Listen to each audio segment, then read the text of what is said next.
Hello, bonsoir, good evening, ladies and gentlemen. Welcome to the live Q&A following Buddy Giovinazzo's No Way Home. I guess it's better that you don't have to ask questions with your voice for a bit. You came up prematurely, but it's okay. I'm sorry. Ladies and gentlemen, Buddy Giovinazzo, writer-director of No Way Home. I'm sorry, I got too excited. Understandably. Yes, and you're in Bulgaria too, so it makes total sense. Yeah, okay, yeah, exactly.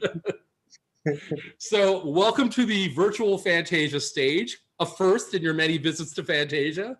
Thank you. Yeah, that's right. And I love Fantasia, as you know. We try to come every year because you and I. It's really one of the very, very few festivals that you go to whether you have a film in it or not. Most festivals without a film in it, it's not fun. But Fantasia is just a family. We just have such a great time, really. And we see you guys in Berlin every year. And so, at least there's that. Hopefully Berlin will be possible this year. Because last time, I saw you right until I left on February 28th. And right after that, the world kind of ended. So we'll see if next February might be so. Hey, this is more for a Skype. We should go into the Q&A, I guess. Sorry, guys. Okay. Inevitable. So when did you first begin working with the Staten Island Board of Tourism? I'm not a fan of the Chamber of Commerce. They're not a fan of my work. I would think not. No, they were. This film, at least, they took this film in a positive light because it brought some attention to Staten Island because of Tim Roth and James Russo, and it was a real movie. I mean, with a budget and a company and Teamsters with trucks. Yeah. Combat Shock was really just a disgrace for them because they thought I purposely went out of my way to show Staten Island in a bad light, and my argument to them back was I didn't dress any of those streets. You shot I had no money. I didn't have any money to do anything, so I shot what was there, and so they just wanted a more uplifting film, and it didn't come. And No Way Home, they looked at that as at least had Tim Roth in it, so it wasn't like a fucking nightmare of a and it ends on an optimistic note. He's still alone, but at least but the optimistic thing for him is he's leaving Staten Island. Right. Well, that's why.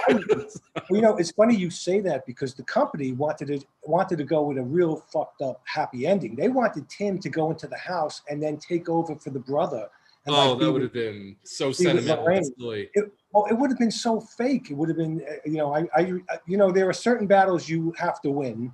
Yeah. And there were battles I lost on this. The film was actually at one point bloodier, and the ending was a bit darker.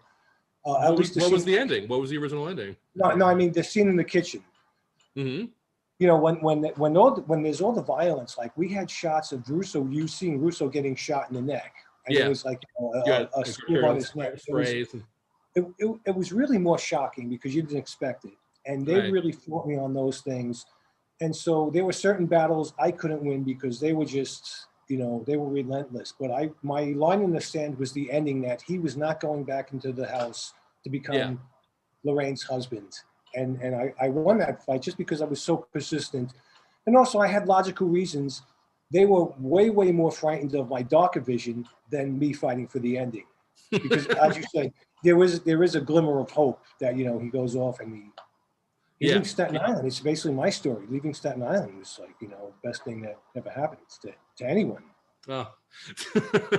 and Unger's character is just sort of left ambiguous at the end. Yeah. And that, I mean, after the cops take her or the emergency people take her presumably for medical care.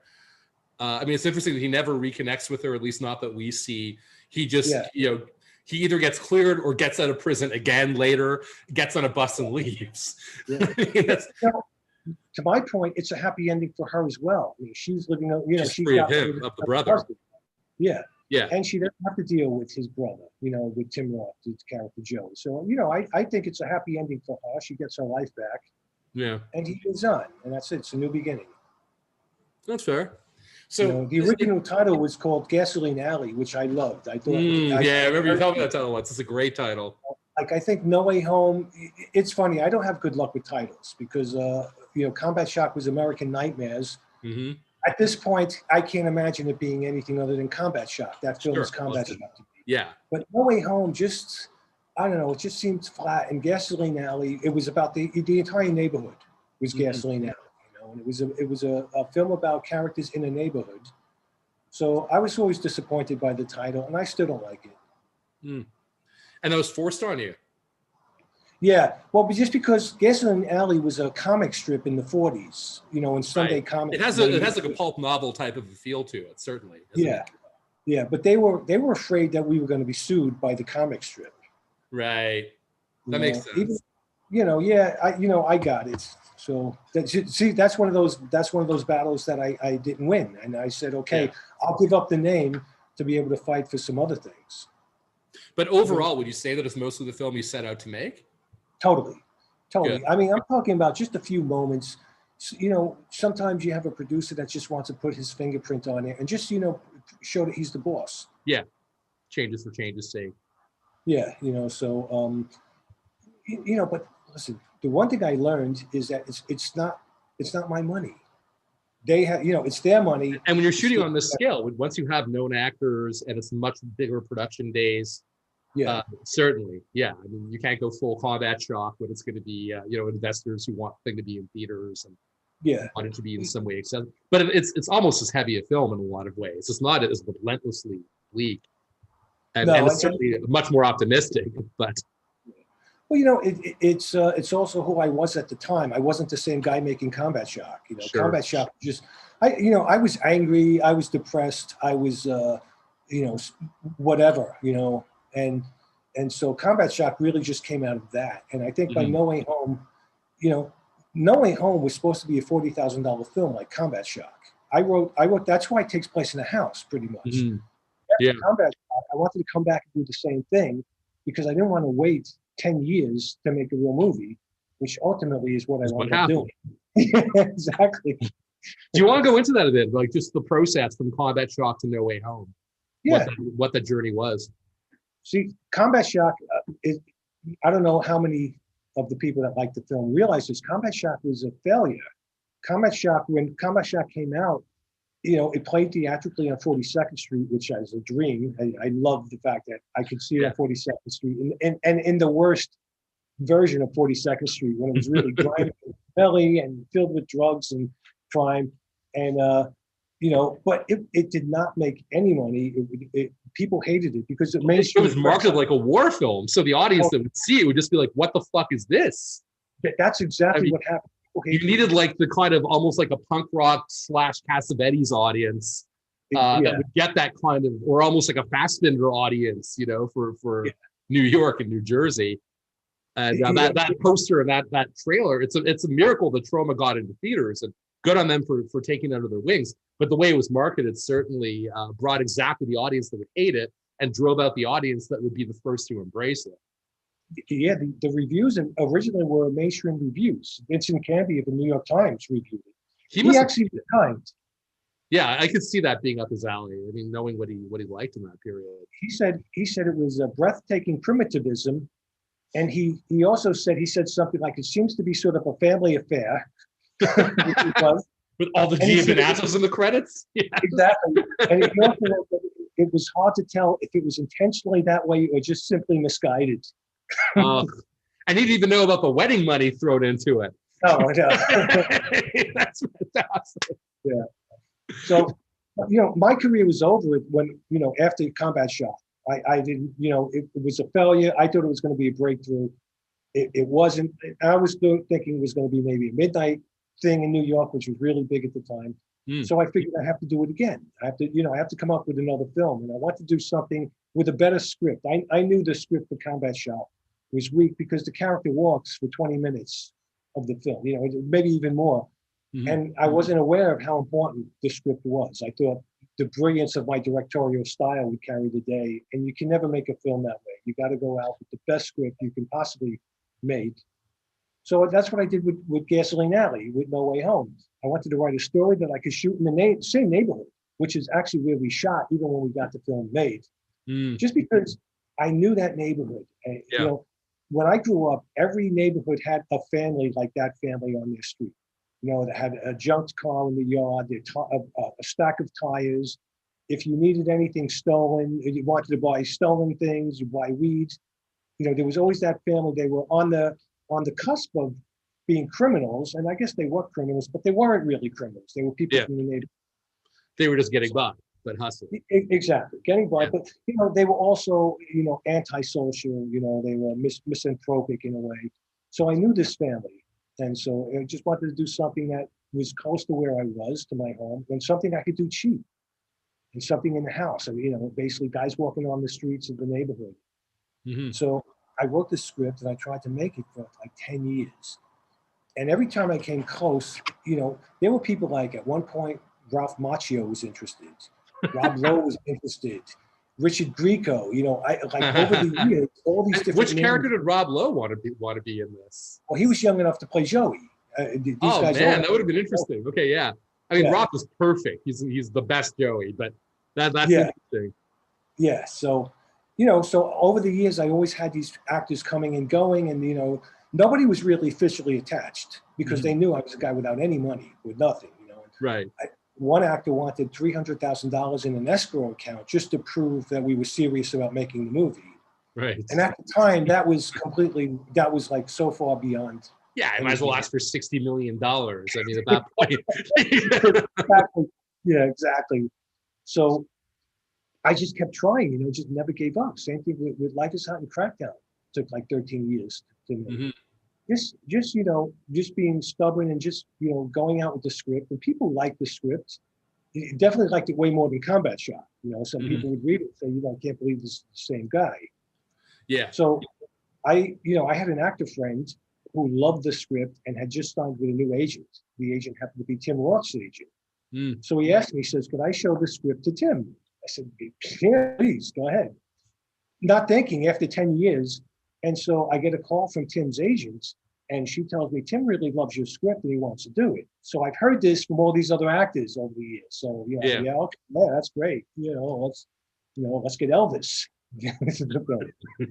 So she says, no, I'm serious. So then Tim calls me, and it was just amazing to have this call from this guy who I loved. I liked him. So I say to him, I'm honest. I say, listen, Tim, I got to tell you, I don't have any money. I want to make this film. I want to make it with you, but I don't have any money. So this was like at the beginning of March. So he said, I'll tell you what, go to Cannes and tell everybody in Cannes I'm doing your movie and raise the financing that way. That's really cool. That was really fucking cool. And that's what my producers did.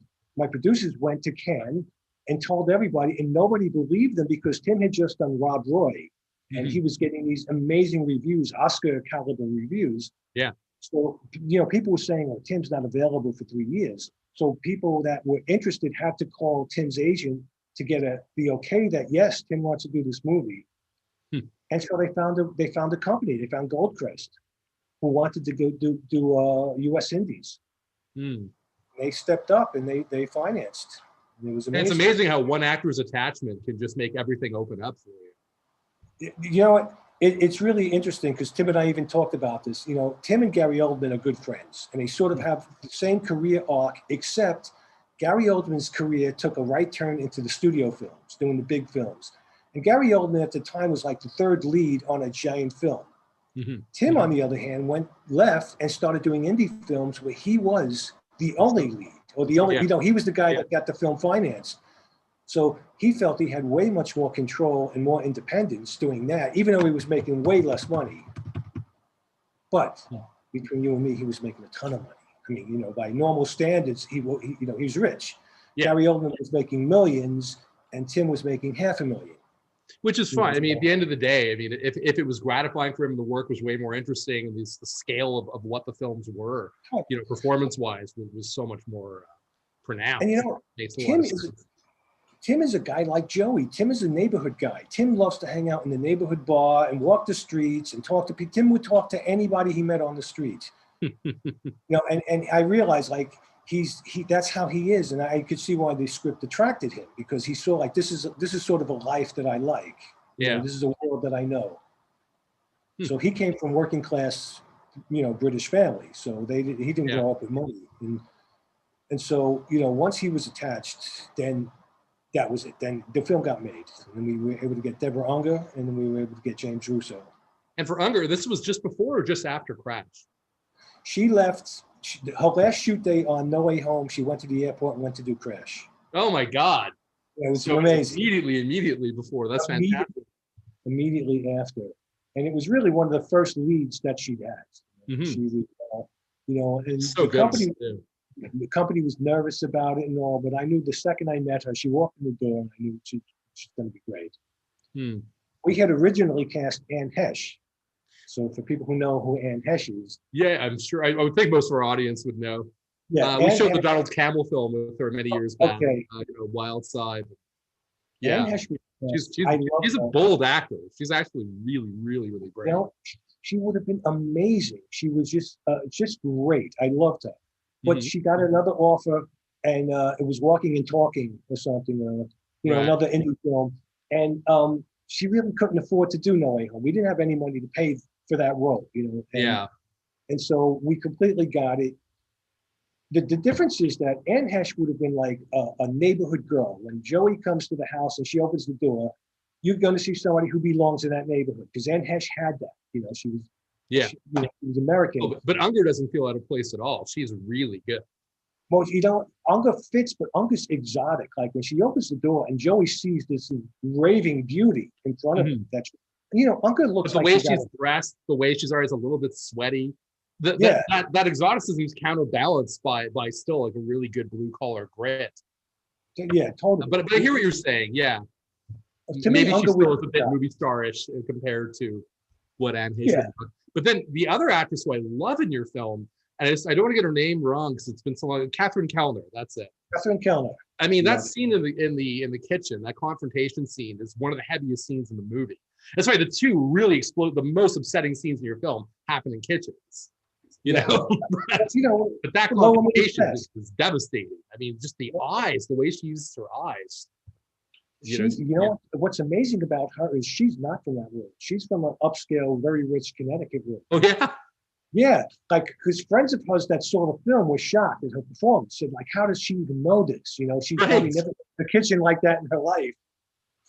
And just the inflections of how, like, when she explains that she's married, and she says it in a way that almost sounds as if she's heading to the gallows. There's a really just an incredible melancholia to the way she does almost all of her lines. Either melancholia or absolute just total rage. Even when she's whispering, she's so powerful, man. Just great. That's the Staten Island nightmare. I mean, that's what I grew up with. That was the life of Staten Island. You marry somebody, you fall in love. That probably doesn't work out, and then you marry somebody for the security, just because there's nothing else to do, and she's trapped in that life, and so it's stability or go work in a terrible space, and work at a department store or whatever. It's just culturally you're raised that way. Yeah. And so her rage is really a rage because he chose his brother over her. Because that would have made her happy. She might have been happy with him. But I mean, it's a question of what stability he would have brought, because the person she marries, she mentions that he's like a bookkeeper in a shopping mall or something, or a department store. Totally. And I can't imagine. I mean, Joey pre-accident could have done that back when he was able to draw. But I'm not really sure what stability he would have been able to bring to her in the state that he's in. By the time that he's an adult. Well, he would have gotten like a normal job. She would have worked, and they would have, they would have gotten by. She wouldn't be, she wouldn't have as much money as she had then to live in a house, perhaps. Yeah. And even then, I love when she talks about how the house, like, it's all been fixed up now. And when he first shows up there, first thing you're seeing is like the rotting windowsills and everything. That's, it's such a bleak film. Yeah. And talking to some of the other peripheral actors, and some who I've not seen, I saw in many films in the 90s, and they sort of disappeared. Saul Stein is somebody who's like, I mean, the guy's like a human monster truck in this film. Yeah. Saul Stein was one of these guys from Lower East Side, New York City. I was living on the Lower East Side, so I would see Saul, and I remember Saul from Laws of Gravity. Yeah. I thought he was awesome. I thought, like, wow, what a great character. So he was a guy that I would meet, and we would hang out, and we talk about working together. So when I got the financing for the film, of course, I went to Saul. I thought he'd be great. And I just wanted to go back to one moment to the scene in the kitchen with Catherine Kellner. Yeah. Because this goes back to what we talked about at the beginning about picking your battles. my producers wanted to cut that scene in half because it's like a 4-minute scene. And my producer tells me no dialogue scene should be more than 2 minutes. Based on what? Yeah, that's based incredible. On what? That was I said, the scene is the scene. Show him My Dinner with Andre. Yeah, yeah. But, that was one of those things where, and so I remember exactly what happened, Mitch. I had to give up the gunshot to Russo's neck. I had to give that up to keep the kitchen scene with Catherine Kellner. Whoa. That was the trade-off. It came down to that. It came down to, if you cut down the violence with James in the kitchen, we'll let you keep this scene. And when I hear those things, I always wonder if that's really more that the producer ultimately really wanted you to tone down the violence and felt zeroed in on the scenes he knew mattered the most to you, to use those as bartering chips. I wonder if you really felt that scene was too long. It's riveting. I mean, it really is one of the most powerful scenes in the film. I can't imagine anybody looking at that. And you know what? They were watching it with fear. Like every time we had a screening, besides the financier was a cool guy. He was a multi-millionaire. He owned Goldcrest. Right. And he worked with David Lean. So he was into film. And the producer was also into film, but he was just afraid. Just a 4-minute scene with dialogue, 2 people standing in the kitchen, 4 minutes. I don't think he had the self-awareness to realize how important that scene was to me, but maybe he did. Maybe you're right. I didn't even think about it that way, but maybe that was the thing. Who knows? It seems so irrational for someone to look at a scene that powerful and think to mess with it in any way. Totally. I mean, I'm sure. Did they do test screenings? Not really. No. Okay. We did private test screenings where we'd screen for people that we knew, and but we didn't do official test screenings with cards and I mean, probably for the better. I was curious to know, like, if that scene would have been picked out or if it would have registered as a high, Yeah. We didn't. Yeah. Oh no, go ahead. The financier was, he was pretty damn secure. I mean, he had his own issues. He definitely didn't like the violence, and there were things he didn't like, but he. And I presume the script must have read even tougher. I mean, they knew what they were investing in, right? Well, that's always been my argument throughout my entire career, even in German TV. That's been my argument. I'm not rewriting the script as we shoot. I'm shooting what's there, but I always hear the same answer. But we didn't imagine it was going to be so bloody. I've heard that throughout my career. I didn't imagine it was going to be so bloody, so dark, or so violent. So it's a good name for an autobiography. Totally. He was a cool guy. I have to, I got along fine with him. We had our disagreements about certain things, but he was really a good guy. Yeah. So once you have the 3 of them, you have Russo, Unger, and Roth. At a certain point, did they collaborate with you to tweak the script more to their own inclinations, or do they work within the parameters of what you'd set out for them? It feels like it's entirely you, but I feel like I should ask just the same. Well, it's funny. They all work in completely different ways. Tim pretty much is not a method actor whatsoever. Tim can hang out with the crew and joke and laugh and talk to people, and then I say action and he's Joey. It's like, wow, whoa. Russo will deny this till his dying day, but he is a method actor because he's that character. He shows up and he's that character. Oh, that must have sucked. That must have been an unpleasant thing to have. It does suck. And I'm really good friends with him, and I say, why are you such a bastard? He says, because I'm miserable and I want everybody around me to be miserable. And that's and he pays, and what you have to do with that is Tim needs the audience. Tim needs to hang out with the crew, and he needs to, socialize with people. Russo needs privacy. So you got to separate them and protect them. I got to give Russo his space and let people know, he's not going to joke around. Don't even talk to him really. That's to avoid him, I guess. Yeah. Did he create any incidents with cast or crew by being like that? No.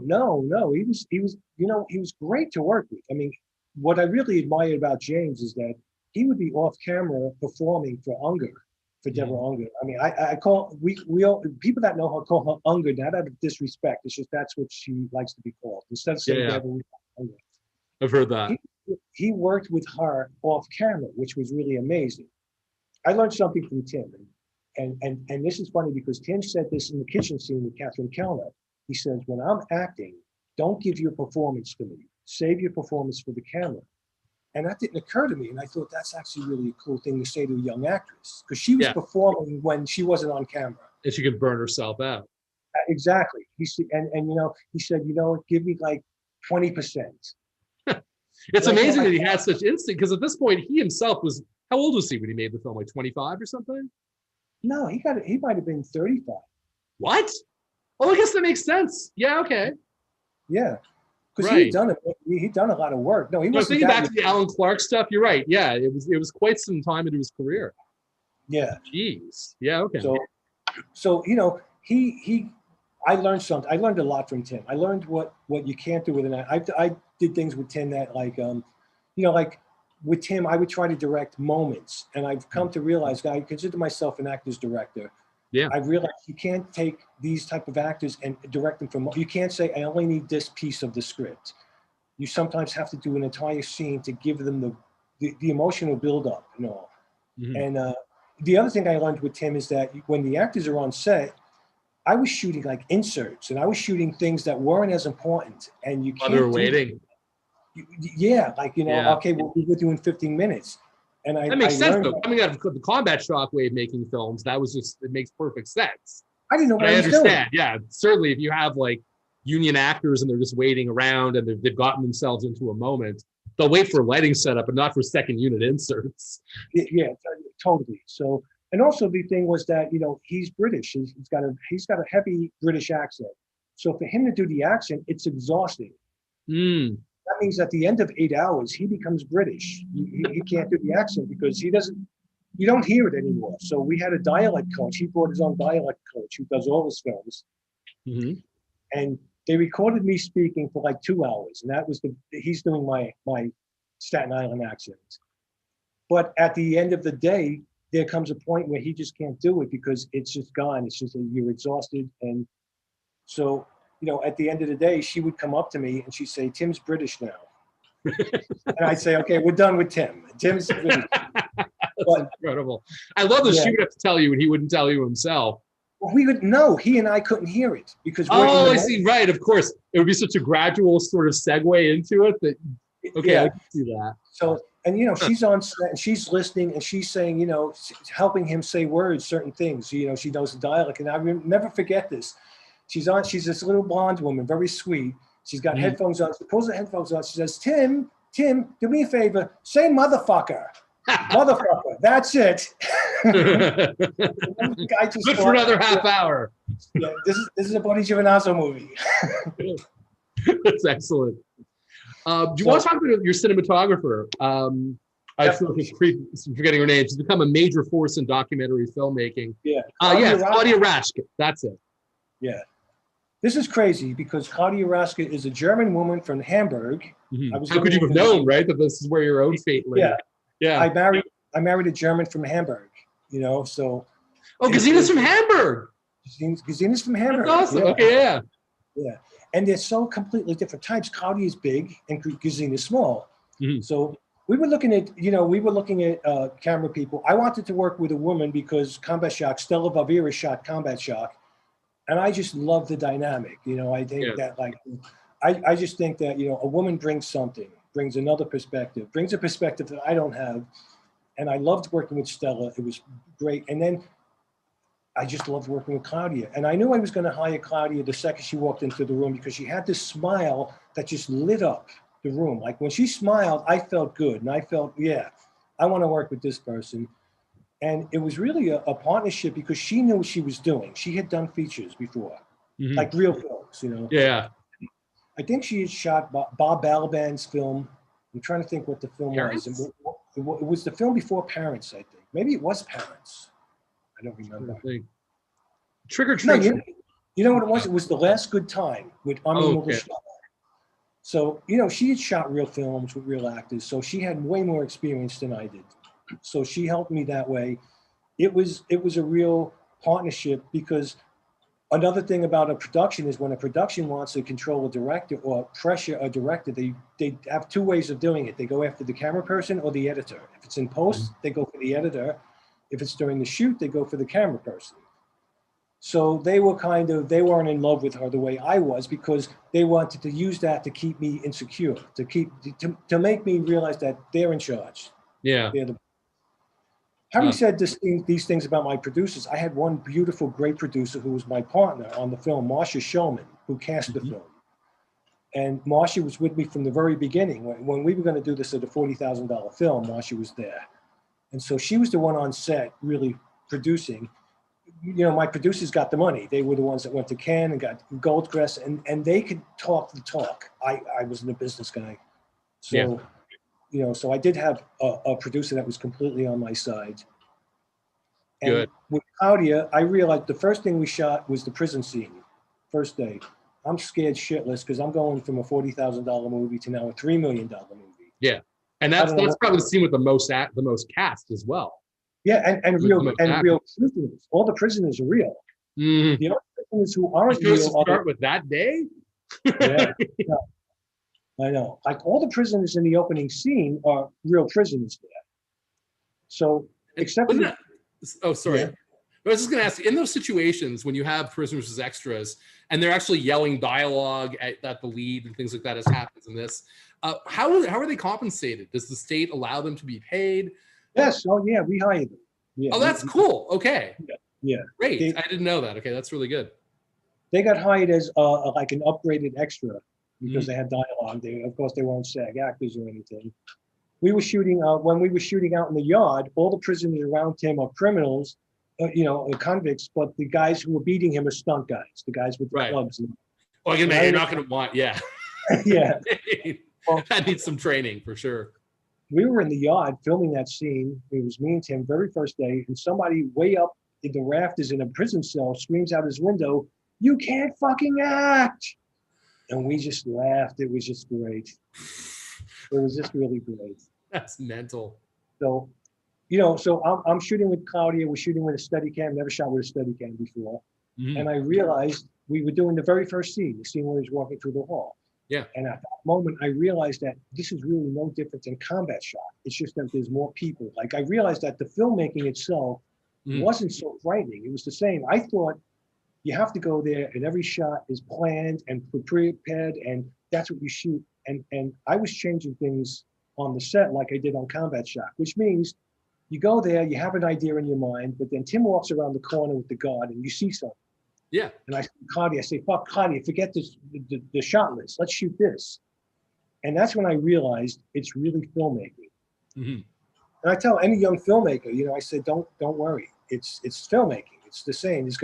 All it means is that you don't have to be the caterer and sweep the set. You just have people to do that. You have more people you can rely on around you, hopefully. Yeah. And Claudia really things will take longer is the big difference, I guess. Yeah. Okay, well, that's true. Yeah. Now, in that prison scene, when he checks out and you have the guy, the corrections officer who's saying along the lines of, "It's going to be okay, probably." Yeah. Was that someone that was there or was that someone you cast for it? I presume it's someone you cast, but. No, he's an actor. That scene was shot in a high school. Oh, okay. We couldn't shoot that stuff. We couldn't be in syncing long. Like, we're shooting in certain areas. And, God would come in and say, you guys got to be done in 40 minutes because in 40 minutes, there will be 250 convicts coming through this hall. Right.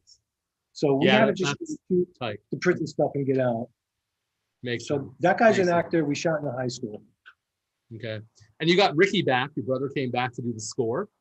Like a much bigger score than Combat Shot. That was another thing. They didn't want that. That was my line in the sand.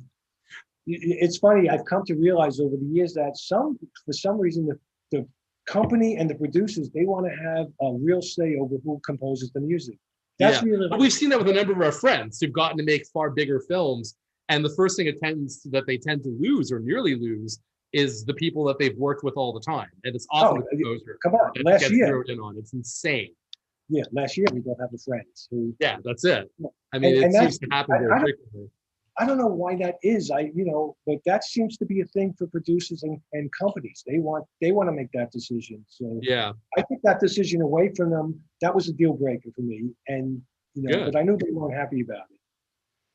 And the thing is, what Ricky does here, it's not like it's not like they were going to get the Combat Shock score. I mean, it's an elaborate score.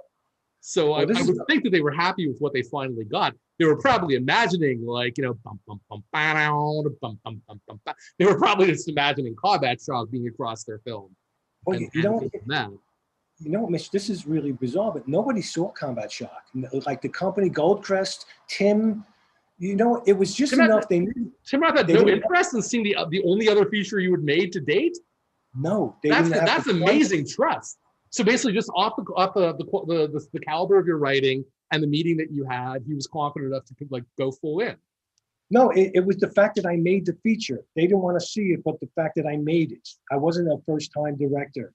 You could have turned out done like a Derek Jarman shot Blue and said, "I made a feature," and have a Blue. You know what I mean? I was really shocked. Not to Blue was amazing, but you know what I mean. Like you could just I know exactly what you mean. Anything called it a feature. People go, he has a feature film credit. We can bank him. Well, you know what? I was glad the company didn't see it because I'd lost work. I mean, I lost jobs because I'd have a great meeting with a company. It looks like I get the job. They screen the film, and then it's it. Nobody wants to work with me because it's just too strange. They're afraid I'll redo it. So I was sort of disappointed that Tim didn't see it. But Tim didn't want it. He didn't need to see it. He just, Tim believed in the script. He believed in me. The company. All Combat Shock did for the company was give me that stamp that says this guy's done a feature. Okay. Yeah. Had I not done Combat Shock, that would have been an issue. I know. Sure. Because it still is it's a substantial budget with name actors, and it's a lot of responsibility and trust. Yeah. The score that my brother did is way much closer to what he does. Combat Shock, I pulled him out of his world and took him into my world. That's not what he does. He studies. He does more orchestral stuff, more natural instruments. More. He does huge films now too. Yeah.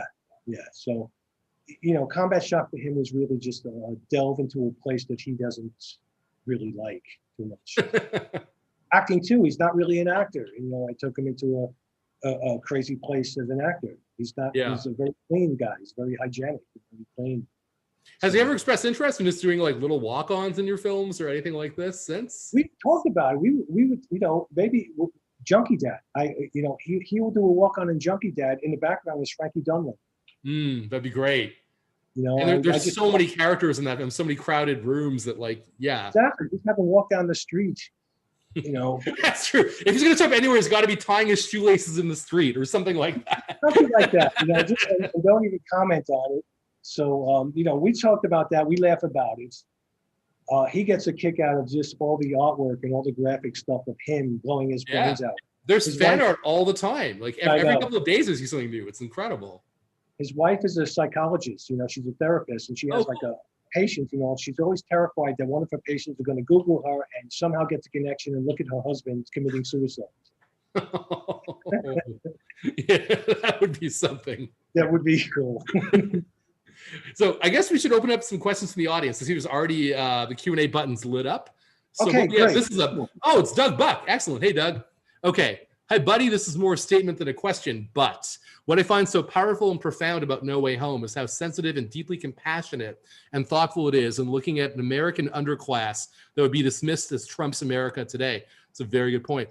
It's amazingly timely in that where the media works very hard to divide and think of them as only racist, you, on the other hand, coming from a place of deep compassion, as your best work always does, reveals how so much of it is about economic disparity.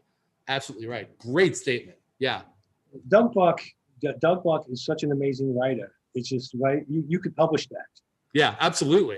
But you know what, Doug, and probably Doug, this as a New Yorker too. Really, it's the economics that bind us together. When you live in a poor neighborhood, I've lived in good neighborhoods and really shitty neighborhoods. The racism when you're in that neighborhood isn't an issue. It's the poverty, it's the struggle to survive. And I just think that there are certain things that bind us together. That's my worldview. And not to diminish racism. I mean, we know from the last 3.5 years what that racism is. I'm horrified, because I was blind to a lot of it. I thought we were beyond certain things, and we're not. As a matter of fact, it's worse than I thought it was. Absolutely. But I think you do know that a lot a lot of people, even on the far right, I mean, they're more in that position now because just out of fear and desperation and lack of any opportunity, because the system, both left and right, at least for neoliberalism, has fucked so many people so irreparably that I mean, they're just feeling absolutely hopeless. And they'll vote for anybody who just says the worst con man, who says what they need to hear in a moment of absolute desperation. They'll go for it. Well, you know, like Democrats, I mean, I would, you know, I mean, the Democrats, if I had to choose between only two parties, and I wish there were more in the States, I would have to align with the Democrats, because I mean, I can't stand where the GOP is right now. But I understand a lot of people who will vote for them who are absolutely not racist, but they're not seeing any kind of a lifeline coming from the left in terms of the moneyed left, the bot left, you know, and actual progressives have been locked out again and again and again. So. Well, you're more kind than I am. I have no kindness for anybody that supports that regime. I just don't. I don't see. The people who genuinely love that regime baffle me and scare the hell out of me. Yeah. Because at this point, it's been laid so clear. I mean, the last 3 months in particular, well, really the last 3 years, but the last couple of months have gotten to a level of decay and violence and animosity that I didn't think I would see, you know, period, in this part of the world. And it's unbelievable to me.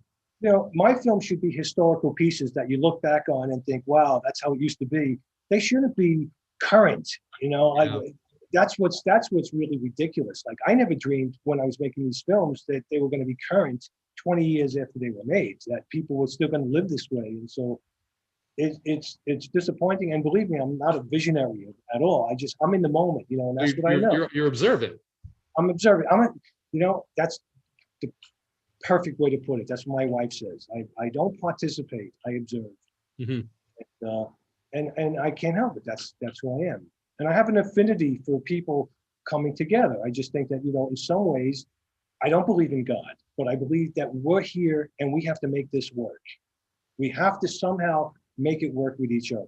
And that's how I look at it. Even though there's a lot of fucked up shit and evil people, and there are certain people you can't make things work with. You just have to try to avoid them and deal with it.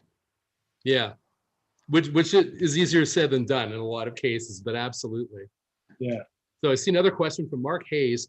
How do you make the transition from directing intimate scenes like the kitchen scene with Tim and Catherine and the car scene with Tim and Deborah, and then go to a scene like the bloody kitchen scene? First of all, Mark Hayes is a very dear friend of mine from LA with his wife Gabby. Mark and his wife Gabby are like me and Gazina. When we have dinner, it's a mirror image because his wife is German and she's small like Gazina. So we have a blast when we're together. You know, that's a good question, because you're right. You would think that they're so completely different that they both seem completely natural to me, Mark, because, or everybody that's listening, because it's part of the same world. It's like, I always look at my films as putting a pot of water on the stove and letting it cook. And it just cooks and it cooks and it's cooked slowly. I mean, let's face it, my films are slow, but it cooks.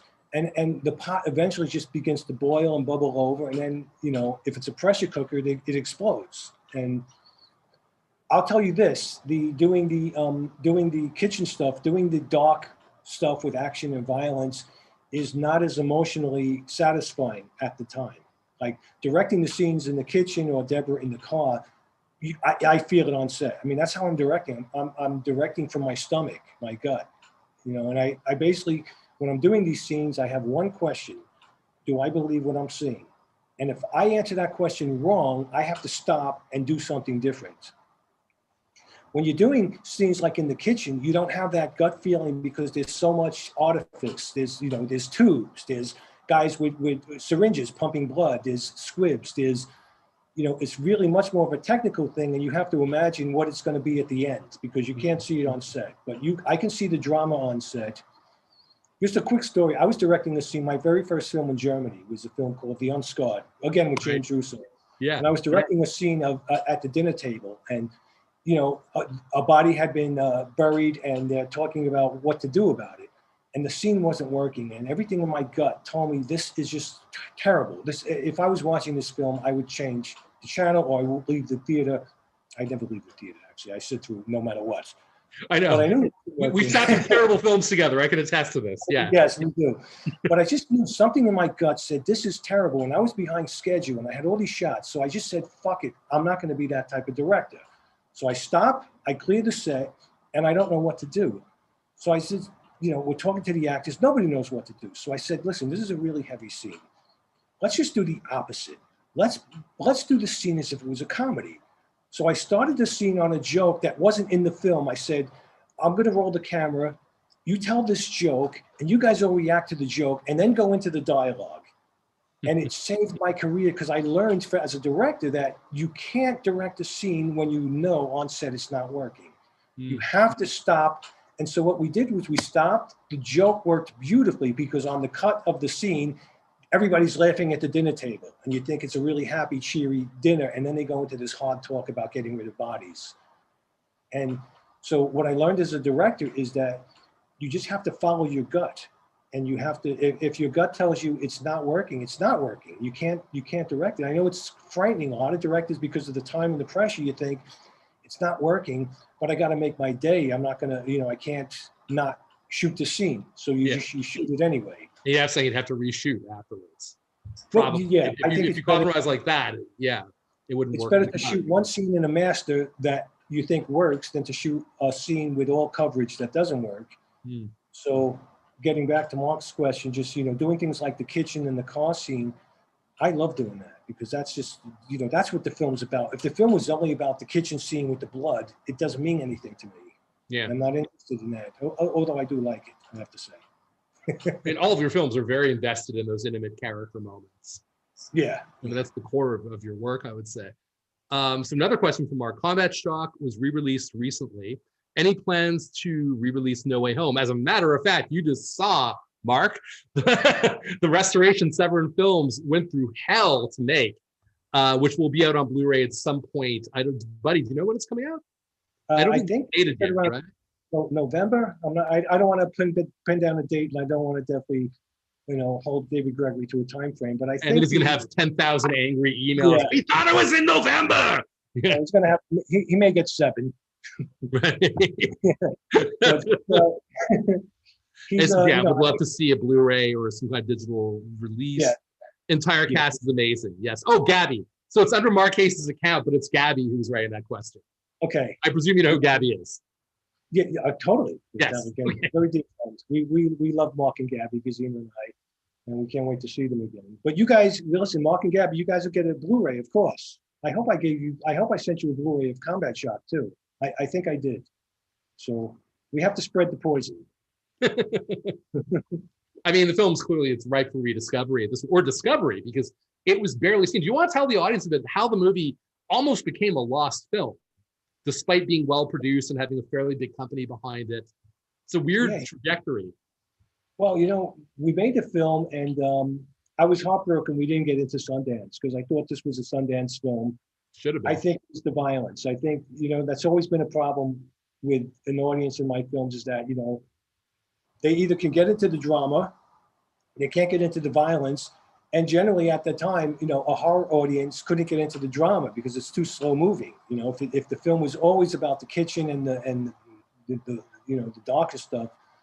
So, but it's not any slower than Combat Shock, which many horror fans had no problems with. And I think as I was as a teenage horror fan, I loved character-driven, like dark dramas. I loved Peter Greenaway's stuff. And a lot of people I knew were like that as well. I mean, I feel like a lot of the horror fans actually were okay with that type of thing. They just have to be made aware of it. That was the biggest obstacle, was lack of visibility, lack of awareness. I guess you're right. See, Combat Shock wasn't a success until Steve Bissett wrote this long article on Deep Red. Deep Red, yeah. Because I had been trying to get into festivals. I wasn't accepted into any of the horror festivals because it just wasn't a horror film. And I got that. I understood that completely. And I was making it more as a race ahead taxi driver. I mean, that was my model. Mm-hmm. So it really only, the horror audience found it because of Steve Bissett's articles on Deep Red. And then it became bootleg tapes, and people had seen so many different bootleg versions and all. So that happened over years. No Way Home, this is the thing. There are certain festivals, if you don't get into it, your film, the company loses their energy. Everybody's excited. Wow, yeah, great. And then all it takes is like 1 or 2 rejections, and then that's gone. Isn't that ridiculous? And there were fewer festivals. I mean, to be fair, in the mid-90s, there were fewer festivals than there are now. There's so many now. But I saw it at, actually, I saw it with Kareem Hussein at a 9 a.m. screening at the World Film Festival in Montreal. And the insane thing about this is it wasn't a press screening. It was a 9 a.m. public screening. And Kareem and I were there, and there was like 5 or 6 other people there. And I remember chugging coffee. I was like, I can't believe I'm at a fucking screening at 9 in the morning. This is before I ever was doing any kind of industry work. So that was like the most foreign and almost obscene thing to imagine, going to see a film that early. Like, why would you want to? But it was the only time to see it, really. So, we went. And I don't know what the premiere status was because I wasn't really aware of those kinds of things then.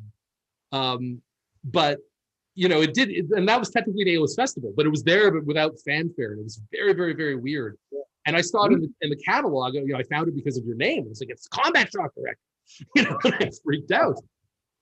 But you did get festival play. I mean, do you know which other festivals it went to back then? Yeah, we premiered in Hamburg. We were at the Hamburg Film Festival. That's great. It was my first trip to Germany in '96, I believe. My first city I saw in Germany was Hamburg. We played in Hamburg, and then we played at Deauville, which was a great festival. I was in Deauville. Yeah, I was in Deauville with Greg Matola was there with his film, The Day Trippers, and Todd Solondz was there with what's the first Dollhouse then? Welcome to the Dollhouse. Yeah, it was really great. And you got into some really prestigious festivals then. Well, I went to Hamburg, Deauville, and then that was pretty much it. Then it was just the World Film Fest, Montreal, Montreal, and it didn't have a good festival run, but it did well. People liked it at the festivals, and those festivals changed my life. I mean, Hamburg changed my life. I mean, I live in Berlin now, and if I had never gone to Hamburg and done a tour through Germany, maybe I would have never lived there. So in that way, it was good. To get back to the distribution, the film was sold to a company called Live Entertainment. Right. And they were going to go out theatrical, because Tim was hot at the time. Yeah. And then Live got bought before my film came out. My film got bought by, the company got bought by Artisan. And the people at Artisan didn't want to release the old films because they're a new company now. They don't want to do the old films. So the film just came out on VHS. And it just never, between the title, the bad VHS box, it just never found its audience. And it just sort of disappeared. And then it became difficult to find. I mean, not just that VHS, but other labels want to do things with it as the film's reputation grew many years later. And it became a very difficult thing to even isolate where the rights were and where any elements would be. Oh. I mean, I almost wish we invited David on for this part of the Q&A, David Gregory from Severin, because you know what a scavenger hunt it was to get all the materials together, to get all the clearances together, even get permission to show it tonight, because he didn't have theatrical in Canada, and Lionsgate didn't know who it was. We went down the whole chain of ownership, and everyone didn't know who had it, and it finally led to Park Circus. It's a strange thing. It's funny because David is stubborn as hell. He doesn't give up. We talked about this years ago. It turned out that Lionsgate had the rights to 2022, and David's saying, "Well, we'll just wait till the rights run out, and then we'll get them from the next." And, I'm not just David. it's 2020, so he'd been talking about this to me for years. How do we work this out? And he never gave up.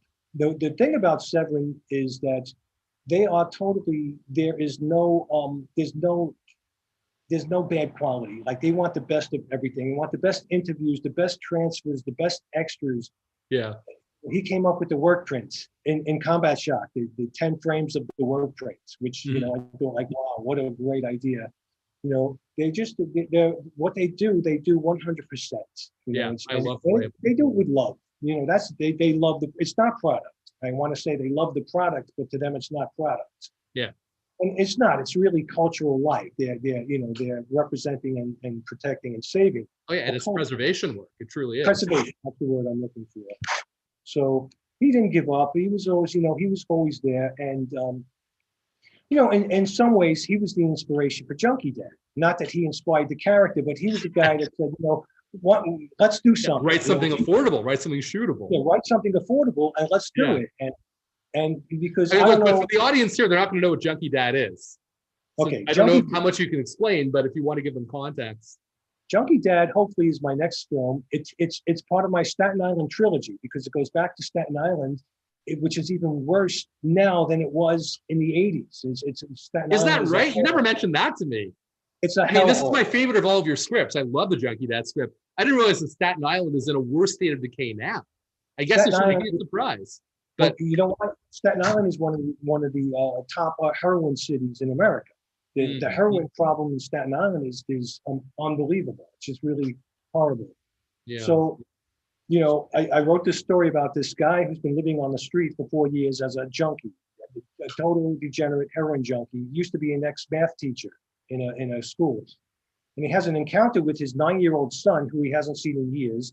And the son now is playing music. And the son is like, you know, to this dad, the son is like a person now, instead of just, you know, a child that needs care. And so he realizes he wants to have a relationship with his son. He wants to get to know this young boy.